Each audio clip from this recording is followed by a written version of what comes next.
7 paraan para maging leon at lobo, psychology at philosophy ni Machiavelli.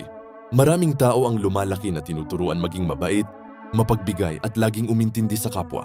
Maganda ang mga katangiang iyon. Ngunit habang tumatagal, mapapansin mong hindi lahat ng tao ay pareho ang intensyon. May mga taong gagamitin ang kabaitan mo, sisirain ang tiwala mo at sasamantalahin ang kahinaan mo. Ayon sa mga ideyang iniuugnay kay Machiavelli, ang isang tao ay hindi sapat na maging mabuti lamang. Kailangan din niyang maging matalino, mapagmasid, at marunong umangkop sa bawat sitwasyon. Sa kanyang aklat na The Prince, ipinapakita niya na ang isang pinuno ay dapat marunong maging leon at lobo.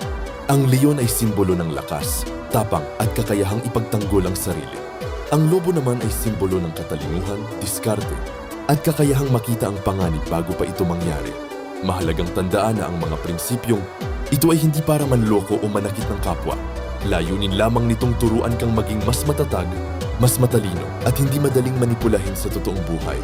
Narito ang 7 paraan upang maging leon at lobo ayon sa psychology at philosophy na iniuugnay kay Machiavelli. Una, magpakita ng lakas pero huwag ipakita ang lahat ng iyong baraha. Ang leon ay hindi kailangang umungol sa bawat sandali para patunayan ang kanyang lakas. Ang kanyang presensya pa lamang ay sapat na upang igalang siya. Sa buhay, hindi kailangang ipagsigawan ang lahat ng kaya mong gawin. Ang taong tahimik ngunit mahusay ay kadalasang mas kinatatakutan kaysa sa taong maingay ngunit walang kakayahan. Kapag alam ng lahat ang lahat tungkol sa iyo, mas madali kang paghandaan.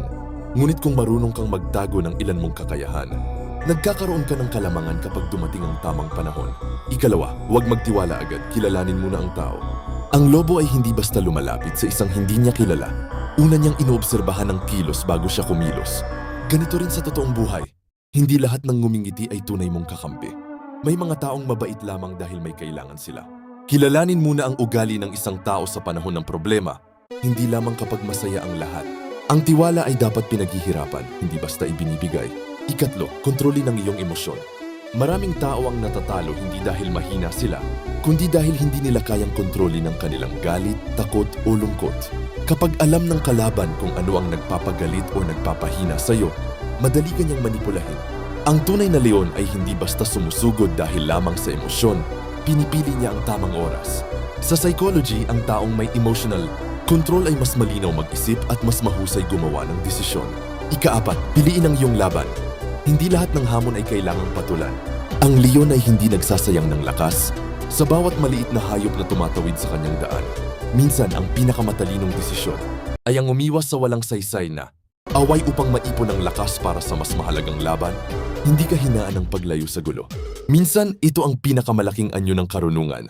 Ika-5, patuloy na palakasin ang iyong sarili. Ang lakas ay hindi lamang nasa katawan. Kasama rito ang kaalaman, disiplina, komunikasyon, at kakayahang matuto. Habang ang iba ay abala sa paghanga sa tagumpay ng ibang tao, ikaw naman ay abala sa pagpapabuti ng sarili. Kapag araw-araw kang umuunlad, darating ang panahon na mahihirapan ng tapatan ng iba ang iyong kakayahan. Ika-6, matutong maghintay ng tamang panahon. Ang lobo ay hindi agad umaatake. Nagmamasid siya, naghihintay. Pinag-aaralan niya ang kilos ng kanyang target hanggang makita niya ang pinakamainam na pagkakataon. Ganito rin sa negosyo, trabaho at buhay. Hindi lahat ng oportunidad ay kailangang sunggaban agad. May tamang oras para kumilos. Ang taong marunong maghintay ay kadalasang mas malaki ang tagumpay kaysa sa taong padalos-dalos. Ika-7, hayaan ang iyong resulta ang magsalita. Maraming tao ang mahilig magsabi ng kanilang plano. Ngunit ang tunay na malakas ay hindi kailangang ipaalam sa lahat ang bawat hakbang. Tahimik siyang nagtatrabaho. Tahimik siyang nag-iipon ng kaalaman. Tahimik siyang lumalaban. At kapag dumating ang resulta, wala nang kailangang ipaliwanag. Mas malakas ang ebidensya kaysa sa mga salita. Ang pagiging leon at lobo ay hindi nangangahulugang maging malupit o mapanlinlang. Ang tunay na aral ay maging matapang kapag kinakailangan, maging matalino sa bawat desisyon, at huwag hayaang kontrolin ng ibang tao ang direksyon ng iyong buhay.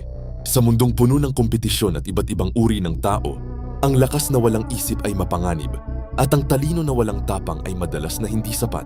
Ngunit kapag pinagsama mo ang katapangan ng leon at ang karunungan ng lobo, mas magiging handa kang harapin ang anumang pagsubok.